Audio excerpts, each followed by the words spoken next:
여러분 안녕하세요. 반갑습니다. 하나님께서 오늘도 여러분에게 한량없는 은혜를 베풀어 주시리라 믿고 축복합니다. 우리에게 은혜를 베풀어 주시는 주님을 바라보시면서 주님 앞으로 가까이 나아가도록 하십시다. 주님께서 우리를 품에 안아주시고 필요한 은혜를 베풀어 주시리라 믿습니다. 함께 기도하심으로써 오늘 예배를 하나님께 올려드리겠습니다. 좋으신 주님, 우리를 사랑하심을 믿고 오늘도 담대히 주님 앞으로 나아갑니다.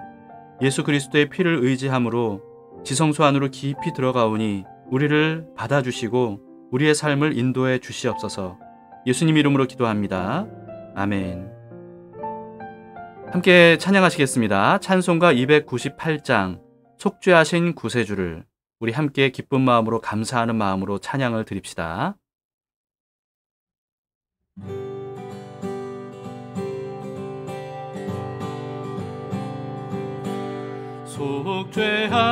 속죄하신 구세주를 내가 찬송하리라. 내게 자유 주시려고 주가 고난당했네. 그 신사랑 찬양하리. 나의 죄 사려고 십자가에 죽임 당한 나의 주 찬양하리. 내가 구원받은 증거 기뻐 전파하리라. 내 죄 모두 담당하신 주의 사랑 크셔라. 크신 사랑 찬양하리. 나의 죄 사려고 십자가에 죽임 당한 나의 주 찬양하리. 승리하신 구세주를 내가 찬송하리라. 죄와 죽음 지옥 권세 주가 모두 이겼네. 크신 사랑 찬양하리. 나의 죄 사려고 십자가에 죽임 당한 나의 주 찬양하리. 고마우신 구세주를 내가 찬송하리라. 죽음에서 생명으로 나를 인도하셨네. 크신 사랑 찬양하리. 나의 죄 사려고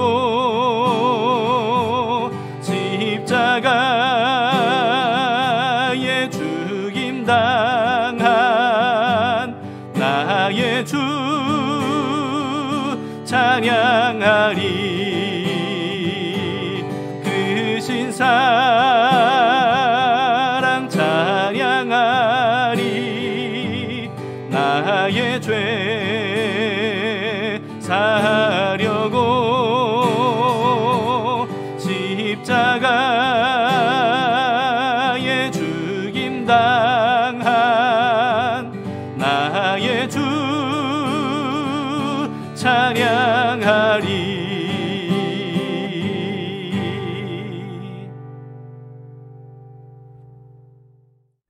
오늘 하나님의 말씀을 함께 보시겠습니다. 요한복음 8장 21절에서 30절 말씀입니다. 어제 말씀에 이어서 예수님께서 성전에서 말씀하시는 내용입니다. 다시 이르시되 내가 가리니 너희가 나를 찾다가 너희 죄 가운데서 죽겠고 내가 가는 곳에는 너희가 오지 못하리라. 유대인들이 이르되 그가 말하기를 내가 가는 곳에는 너희가 오지 못하리라 하니 그가 자결하려는가? 너희는 아래에서 났고 나는 위에서 났으며 너희는 이 세상에 속하였고 나는 이 세상에 속하지 아니하였느니라. 그러므로 내가 너희에게 말하기를 너희가 너희 죄 가운데서 죽으리라 하였노라. 너희가 만일 내가 그인 줄 믿지 아니하면 너희 죄 가운데 죽으리라. 내가 누구냐? 나는 처음부터 너희에게 말하여 온 자니라. 내가 너희에게 대하여 말하고 판단할 것이 많으나 나를 보내신 이가 참되심에 내가 그에게 들은 그것을 세상에 말하노라. 그들은 아버지를 가리켜 말씀하신 줄을 깨닫지 못하더라. 너희가 인자를 든 후에 내가 그인 줄을 알고 또 내가 스스로 아무것도 하지 아니하고 오직 아버지께서 가르치신 대로 이런 것을 말하는 줄도 알리라. 나를 보내신 이가 나와 함께 하시도다. 나는 항상 그가 기뻐하시는 일을 행함으로 나를 혼자 두지 아니하셨느니라. 이 말씀을 하심에 많은 사람이 믿더라. 어제 본문에 이어지는 내용이기 때문에 어제 본문의 마지막 부분을 잠깐 정리하도록 하겠습니다. 예수님께서 성전에 헌금함 있는 곳에서 공개적으로 말씀을 가르치셨죠. 그런데 예수님을 잡아 죽이고 싶어하는 사람들이 예수님을 붙잡지를 못했습니다. 아직 때가 되지도 않았고 그리고 또 예수님을 지지하고 따르는 사람들이 거기에 많이 모여 있었기 때문이에요.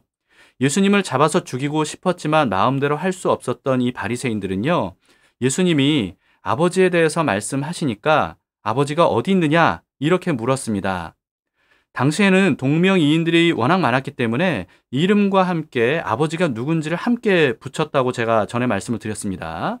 그러다 보니까 자연스럽게 아버지의 명성에 따라서 그 사람에 대한 반응이 달랐을 수밖에 없었을 거예요. 예수님이 나사렛 목수 요셉의 아들이라는 사실을 알고 있는 사람들이 많이 있었죠. 바리새인들이 예수님에게 아버지가 어디 있느냐라고 물은 것은요, 아마도 예수님의 출신을 빌미로 예수님의 권위를 떨어뜨리기 위함이 아니었을까 싶습니다. 그런데 예수님은 자신의 아버지를 그들이 알지 못한다고 하셨어요. 예수님의 아버지는 목수 요셉이 아니라 지극히 높으신 여호와 하나님이시기 때문입니다.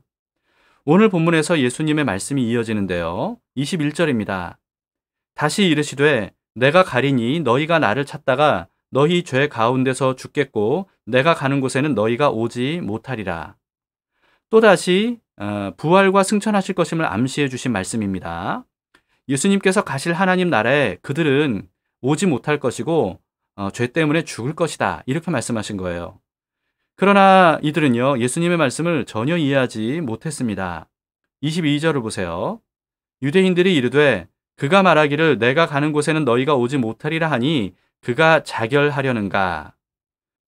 7장에서는 예수님의 말씀을 들은 사람들이 예수님이 헬라인에게로 가서 말씀을 전하겠다는 말인가 이렇게 말하면서 코웃음을 쳤었는데요. 오늘 본문에서는 스스로 목숨을 끊겠다는 말인가 이런 식으로 생각하면서 코웃음 치듯이 이렇게 말했던 겁니다. 예수님의 말씀이 무슨 뜻인지 이렇게 설명을 덧붙여서 해주십니다. 23, 24절입니다. 예수께서 이르시되 너희는 아래에서 났고 나는 위에서 났으며 너희는 이 세상에 속하였고 나는 이 세상에 속하지 아니하였느니라. 그러므로 내가 너희에게 말하기를 너희가 너희 죄 가운데 죽으리라 하였노라. 너희가 만일 내가 그인 줄 믿지 아니하면 너희 죄 가운데서 죽으리라. 예수님께서 니고데모에게 거듭남에 대해서 말씀하신 것과 같은 맥락의 말씀을 하신 겁니다. 예수님은 니고데모에게 이렇게 말씀을 하셨죠. 요한복음 3장 3절에서 예수께서 대답하여 이르시되 진실로 진실로 내게 이르노니 사람이 거듭나지 아니하면 하나님의 나라를 볼 수 없느니라. 그리고 5절에서 7절도 이렇게 이어서 말씀하셨습니다. 예수께서 대답하시되 진실로 진실로 내게 이르노니 사람이 물과 성령으로 나지 아니하면 하나님의 나라에 들어갈 수 없느니라. 육으로 난 것은 육이요 영으로 난 것은 영이니 내가 네게 거듭나야 하겠다 하는 말을 놀랍게 여기지 말라. 육으로 난 것은 육이요 영으로 난 것은 영이라 말씀하셨습니다. 즉 육의 사람이 낳은 아기는 육의 사람인 겁니다. 그 상태로는 하나님 나라에 들어갈 수 없는 거예요. 사람은 반드시 영의 사람으로 다시 태어나야 된다는 겁니다. 영의 사람은 육의 사람에게서는 나올 수가 없고요. 오직 물과 성령으로만 날 수 있다라고 말씀하신 겁니다. 영에게서 나야, 성령에게서 나야 그래야 영의 사람이 될 수 있는 거죠. 영의 사람은 두 번째 태어나야만 하나님의 나라를 볼 수 있고 들어갈 수 있습니다. 육으로 난 사람은요, 오늘 본문에서는 아래에서 난 사람이고 그리고 이 세상에 속한 사람이라고 예수님께서 표현하셨던 거예요. 세상에 속한 육의 사람은 예수님께서 가시는 하나님 나라에 갈 수 없고 죄 가운데 죽을 수밖에 없다라고 하신 겁니다. 죄 가운데 죽지 않고 하나님 나라로 들어가려면 어떻게 해야 되는 겁니까? 예수님을 그리스도로 믿는 방법밖에는 없다라고 말씀하신 거죠. 예수님을 그리스도로 믿어야만 그래야 성령에 의해서 영의 사람으로 거듭날 수 있고 그래야만 하나님 나라를 볼 수 있고 또 들어갈 수 있다라고 하는 사실을 말씀하신 겁니다. 예수님이 그인 줄 믿지 않으면 죄 가운데 죽기 때문에 예수님께서 가시는 곳에 아무도 가지 못할 것이라고 말씀하신 것에 대해서 이들이 이렇게 묻습니다. 25절입니다. 그들이 말하되 네가 누구냐? 예수께서 이르시되 나는 처음부터 너희에게 말하여 온 자니라. 예수님은 지금까지요, 어디를 가시든지 누구를 만나시든지 예수님이 바로 성경이 예언한 그리스도이심을 직간접적으로 계속해서 증언해 주셨습니다. 그리고 말씀으로만 증언하신 게 아니고요. 그 증거를 수도 없이 여러 가지 표적들을 통해서 보여주셨어요. 그런데도 불구하고 이들은 또다시 예수님에게 네가 누구냐? 이렇게 물었던 겁니다. 예수님은 그리스도가 아니고 또 그리스도여서는 안 된다라고 생각하는 사람들이기 때문에 여러분 이들에게는 아무리 가르쳐주고 증명해줘도 믿지 않았던 겁니다. 오늘날에도 마찬가지예요.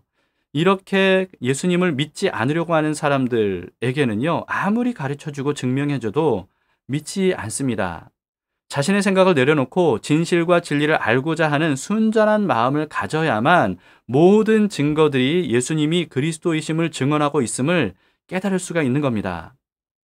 오늘날에도 예수님을 믿지 않으면서 꼬투리를 잡기 위해서 묻는 사람들, 여러분 이런 사람들을 대할 때 우리는 쓸모없이 논쟁해서는 안 됩니다. 자칫 논쟁에 휘말리다 보면 감정 싸움으로 번질 수 있고요. 그렇게 감정 싸움까지 번지게 되면 우리가 아무리 복음에 대해서 증언한다 할지라도 오히려 복음을 전하는 일에 해가 될 뿐입니다. 진심으로 진리를 알고자 하는 사람, 이런 사람이 물을 때 우리는 거기에 대해서 잘 대답해 줄 수 있도록 미리 잘 준비를 해야 되고요. 그리고 그렇게 가르쳐 줄 때는 온유하고 겸손하게 가르쳐 줄 수 있어야 됩니다. 그러면 압도적인 증거로 인해서 예수님이 그리스도이심을 믿게 될 겁니다. 예수님께서 이어서 이렇게 말씀하셨습니다. 26, 27절입니다. 내가 너희에게 대하여 말하고 판단할 것이 많으나 나를 보내신 이가 참되심에 내가 그에게 들은 그것을 세상에 말하노라 하시되 그들은 아버지를 가리켜 말씀하신 것을 깨닫지 못하더라. 사람들은 예수님에게 누구냐고 물었지만요, 예수님은 오히려 그들에 대해서 할 말이 많고 판단할 게 많다 이렇게 말씀하셨습니다. 그러나 자신을 보내주신 분께서 말씀하시는 것만 말한다 이렇게 말씀하신 거죠. 바리새인들은 하나님 아버지를 의미한다는 사실을 몰랐다고 합니다. 예수님께서 또 이어서 이렇게 말씀하셨습니다. 28절입니다. 이에 예수께서 이르시되 너희가 인자를 든 후에 내가 그인 줄을 알고 또 내가 스스로 아무것도 하지 아니하고 오직 아버지께서 가르치신 대로 이런 것을 말하는 줄도 알리라. 예수님께서 십자가 위에 높이 들려서 죽은 이후에야 사람들이 예수님이 그리스도이심을 깨닫게 될 것이고 그리고 또 예수님이 하나님 아버지께 철저히 순종하셨다는 사실을 알게 될 것이다. 이렇게 말씀하신 겁니다. 예수님은 하나님과 동등한 분 아니십니까? 그런데 오늘 이 말씀을 통해서도 우리는 예수님은 철저하게 하나님 아버지께 순종하셨다는 사실을 알 수가 있습니다. 누구에게도 순종할 필요가 없으신 예수님께서 하나님 아버지께 순종하심으로써 하나님의 뜻을 이루셨던 겁니다. 그럼으로써 하나님 아버지에게 불순종의 죄를 범한 사람들, 바로 우리들 아니겠습니까?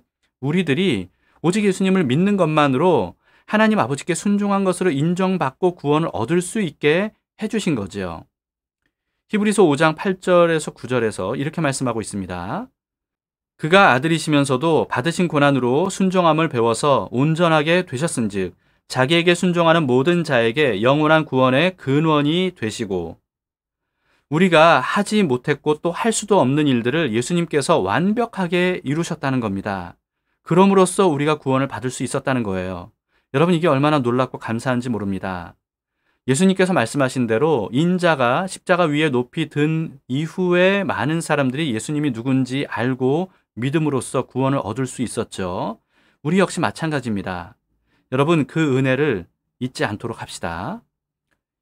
29절을 보시겠습니다. 나를 보내신 이가 나와 함께 하시도다. 나는 항상 그가 기뻐하시는 일을 행함으로 나를 혼자 두지 아니하셨느니라. 성령 하나님께서 예수님과 항상 함께 하심을 말씀하신 거예요. 성령님은요, 예수님께서 죽으시고 부활하시고 승천하신 이후에야 사람들에게 강림하셨습니다. 앞서 말씀드렸던 것처럼 사람들의 죄가 예수 그리스도의 십자가로 사해지고 거룩해져야만 비로소 거룩하신 성령님께서 임하실 수 있었기 때문이죠. 그러나 예수님은 사람과는 달리 처음부터 죄 없이 거룩한 분 아니었습니까? 그렇기 때문에 성육신하신 이후에도 처음부터 성령님께서 예수님과 항상 함께 하셨던 겁니다. 여러분, 성전이 어떤 곳입니까? 성전은 하나님께서 임재하시는 곳이 성전이죠. 그렇기 때문에 예수님은 처음부터 성령 하나님께서 임재하시고 항상 함께 하셨기 때문에 성전이었던 것이고요. 그리고 우리는 그와는 달리 예수님을 믿은 이후에야 성령님께서 임재하심으로써 성전이 된 겁니다. 성령님께서 임재하시지 않으면 아무리 경건의 모양을 갖추었다 할지라도 성전이 아닌 겁니다. 성령님께서 솔로몬 성전과 또 헤롯 성전을 떠나셨기 때문에 아무리 화려하고 웅장한 성전이었어도 폐기되었고 또 파괴되었던 겁니다. 반면에 성령님께서 임재하시면 아무리 초라하고 누추할지라도 성전입니다. 성막에 성령님께서 임재하셨기 때문에 성막이 초라하고 누추했어도 거룩하고 영광스러운 곳이었던 겁니다. 우리 역시 마찬가지입니다. 겉모습과는 상관없이요, 성령님께서 함께 하시면 성전이지만, 그러나 성령님께서 함께 하시지 않으면 성전이라고 할 수가 없는 겁니다. 하나님은 예수님을 믿은 우리를 하나님의 성전으로 삼아 주셨습니다. 성령님을 보내주심으로써 우리가 성전이 되게 하셨어요. 예수님 말씀대로 우리에게 임하신 성령님은 절대로 우리를 혼자 내버려 두지 않으십니다. 이 사실을 믿고 항상 성령님께서 우리와 함께 하심을 인식하면서 우리가 살아가도록 합시다. 성령님께서 예수님과 늘 함께 하심으로써 예수님을 혼자 내버려 두지 않으셨던 것처럼 우리를 성전 삼으신 성령님께서 우리와 항상 함께 하시고 우리를 혼자 내버려 두지 않으십니다. 우리가 이 사실을 늘 기억하면서 성령님을 의지해서 이 세상을 이기며 믿음으로 살아가는 삶이 될 수 있기를 바랍니다. 함께 기도하시겠습니다. 좋으신 하나님 아버지, 오늘 말씀을 통해서도 우리에게 주신 은혜를 우리가 믿고 깨달을 수 있도록 인도하심을 감사합니다. 예수님과 함께 하신 하나님이 우리의 아버지가 되셨고 예수님과 함께 하신 성령님이 우리에게 임재해서 우리를 성전 삼아주심을 믿고 감사를 드립니다. 오늘도 우리가 그 사실을 믿음으로 살아가기를 원합니다. 세상과 다른 삶을 살아갈 수 있도록 도우시고 성령님 하나님과 늘 동행하며 살아갈 수 있도록 인도해 주시옵소서. 거룩한 의인으로서의 삶을 오늘도 살기를 원하므로 오늘의 삶을 주님께 산 제사로 드립니다. 기쁘게 받아주시고 주님의 뜻이 우리의 삶에 이루어질 수 있도록 우리를 사용해 주시옵소서. 예수님 이름으로 기도합니다. 아멘. 여러분, 오늘도 말씀을 묵상하시면서 우리에게 주어진 기도 제목을 따라서 기도할 수 있기를 바랍니다. 그리고 형제 자매들을 위한 중보기도도 잊지 말고요.